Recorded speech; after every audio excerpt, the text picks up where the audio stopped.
Hello friends, अस्सलाम वालेकुम। Welcome to my YouTube channel. Friends, आज मैं आपके लिए लेकर आया हूं एक ऐसी वीडियो जो आपको के लिए बहुत ही हेल्पफुल जो रहेगी, जिससे आपको बहुत फ़ायदा पहुंचेगा। जी हाँ दोस्तों, ये अगर आप एक यूपीएससी, आईएएस और सीएसएस और पीएमएस जितने भी कॉम्पिटिटिव एग्ज़ाम सर्विस के कॉम्पिटिटिव एग्ज़ाम देने जा रहे हैं, तो ये वीडियो आपके लिए बहुत हेल्पफुल रहेगी। ये वीडियो ना सिर्फ आपके एग्ज़ाम के लिए बहुत हेल्पफुल रहेगी, बल्कि इस वीडियो से आप अपनी ऐसे राइटिंग स्किल और प्रेसी राइटिंग स्किल के लिए भी ये आपके लिए बहुत फ़ायदेमंद सकती है।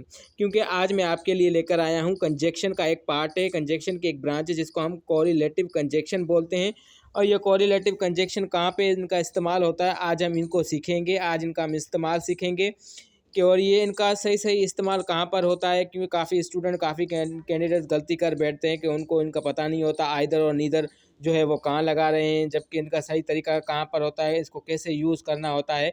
तो कोई इनको कोई समझ नहीं होती और वो अपनी तरफ से कर देते हैं। फिर बाद में जो क्या होता है कि उनकी बनाया हुआ ऐसे राइटिंग या फिर ऐसे प्रेसी जो है उसके अंदर इनके कंजक्शन जो जुमले के साथ अटैच होते हैं, बाद में वो गलत हो जाते हैं। तो इस वीडियो बनाने का मकसद ही यही है कि मैं इसमें आपको कोरिलेटिव कंजक्शन के बारे में बताऊं। तो सबसे पहले कोरिलेटिव कंजक्शन को समझने की जो है वो कोशिश करते हैं कि ये होता क्या, ये क्यों। देखें, किसी भी दो लफ्ज़ों का जो पेयर होता है या भी दो सेंटेंस होता है, उनको एक इक्वलेंट लिंक देना, सेंटेंस को इक्वलेंट लिंक देने के लिए जो है हम कंजक्शन, कोरिलेटिव कंजक्शन इस्तेमाल करते हैं। वैसे तो इसके बहुत सारे अलग अलग डिफरेंट इसकी काइंड्स हैं, लेकिन आज मैं आपको जो है वो कोरिलेटिव कंजक्शन के बारे में बता रहा हूँ। कोरिलेटिव कंजक्शन जो है वो दो सेंटेंस या दो पेयर सेंटेंस को आपस में इक्वलेंट लिंक देने के लिए इस्तेमाल होते हैं।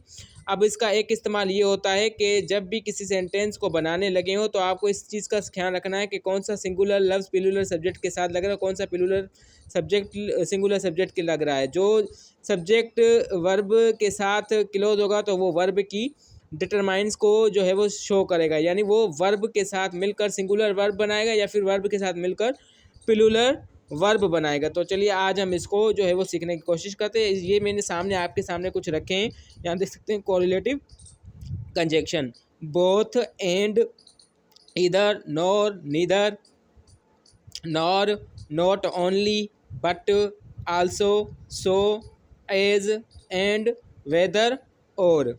तो ये कुछ कोरिलेटिव जो है वो कंजक्शन है। इनको टेक्निकली किसी स्पीक के अंदर जो है वो सिंपली तौर पर कंसिस्ट करने के लिए कोऑर्डिनेशन कंडक्शन की ज़रूरत होती है, तो हम उसके साथ जो है वो लिंक कर देते हैं। या कभी कभार ऐसे होता है कि किसी के साथ हम एडजेक्टिव या फिर एडवर्ब का जो है वो उसकी एडिंग कर देते हैं, यानी लिंक कर देते हैं। तो कोरिलेटिव कंजक्शन के हम सीखने की कोशिश करेंगे। तो इसमें से पहला सेंटेंस जो है मैं आपको बताता हूँ एग्जाम्पल देकर। तो यहाँ पर लिखा हुआ है both both my father both my father and my mother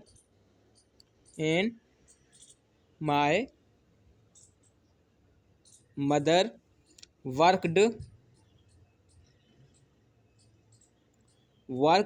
in the same company। अब यहाँ पर बोथ का इस्तेमाल किया गया। बोथ क्या है? कोरिलेटिव कंजक्शन है। वैसे तो अगर आप चाहते हैं तो बोलते हैं कि my father and my mother. अब यानी एक है तो दो अलग अलग जो है वो नाउन है, लेकिन इनको अलग अलग ब्रीफली बयान किया जाए। तो कोरिलेटिव कंजक्शन से फ़ायदा यह हुआ कि दोनों का इस्तेमाल कर दिया, कि दोनों, मेरे अब्बू और मेरे अम्मी जो है वर्क करते हैं इस एक ही कंपनी के अंदर, काम करते हैं एक कंपनी के अंदर। तो यहाँ पर बोथ जो है वो किसको रिप्रेजेंट कर रहा है? कोरिलेटिव कंजक्शन को इस्तेमाल कर रहा है, तो बोथ को। तो यहाँ पे समझने की बात करते हैं कि बोथ एंड, बोथ और एंड, ये वाला जो बोथ और ये वाला एंड, ये दोनों किसको रिप्रेजेंट कर रहे हैं? ये कोरिलेटिव कंजक्शन को रिप्रेजेंट कर रहे हैं, यानी लिंक दे रहे हैं नाउन को। दो नाउन है, कौन कौन से? एक तो फादर नाउन है, दूसरा मदर नाउन है। इन दोनों को क्या कर रहे हैं? ये लिंक दे रहे हैं, लिंक दे रहे हैं यानी जोड़ रहे हैं, यानी फ्रेज को जोड़ रहे हैं। ये एक फ्रेज है, माय फादर माय मदर, ये एक फ्रेज हो गया। बोथ और एंड जो है ये कोरिलेटिव कंजक्शन है। तो इन दोनों फ्रेज, दो नाउन के साथ फ्रेज को भी आपस में कनेक्ट कर रहा है। एज अ एक्ट दे रहा है कंपाउंड सब्जेक्ट की तरह, ताकि वो जो है वो उसमें काम कर सके। जैसे अब ऐसे हम ऐसे भी बोल सकते थे my mother and my brother, तो ये किस्म का फ्रेज था, लेकिन इसके अंदर कॉरेलेटिव ऐड होने के बाद ये फ्रेज जो है वो मुकम्मल हो गया, सेंटेंस को अपना एक मीनिंग मिल गई। तो चलिए दूसरा जो एग्जांपल देखते हैं। Read, read either, read either the first page, read either the first page और द लास्ट पेज, और द लास्ट वन। अच्छा, इधर का मतलब है या, और का मतलब है या, और का मतलब है या, इधर का मतलब है या फिर। तो ऐसे सेंटेंस के अंदर ऐसे जुमले, ऐसे अल्फाज आ जाए तो वहाँ पर हमने जो है वो कोरिलेटिव कंजक्शन को इस्तेमाल करना है कि read either the first page, किताब का पन्ना जो है पहला पन्ना पढ़िए, या फिर लास्ट वन वाला पढ़े। तो यहाँ फिर या फिर वाले जो अल्फाज है वहाँ पर जो है वो हम जो इसको कोरिलेटिव कंजक्शन को इस्तेमाल करते हैं। तो ये यहाँ पर भी दो, ये रीड नाउन है और ये फर्स्ट पेज भी नाउन, ये भी पेज भी नाउन है। तो ये दो नाउन को, सॉरी रीड वर्ब है, और ये लास्ट वन और ये फर्स्ट पेज, ये दोनों क्या है, नाउन है।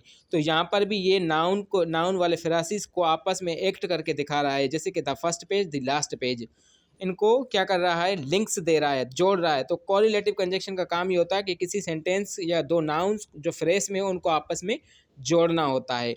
अब नेक्स्ट एग्जांपल देखते हैं। द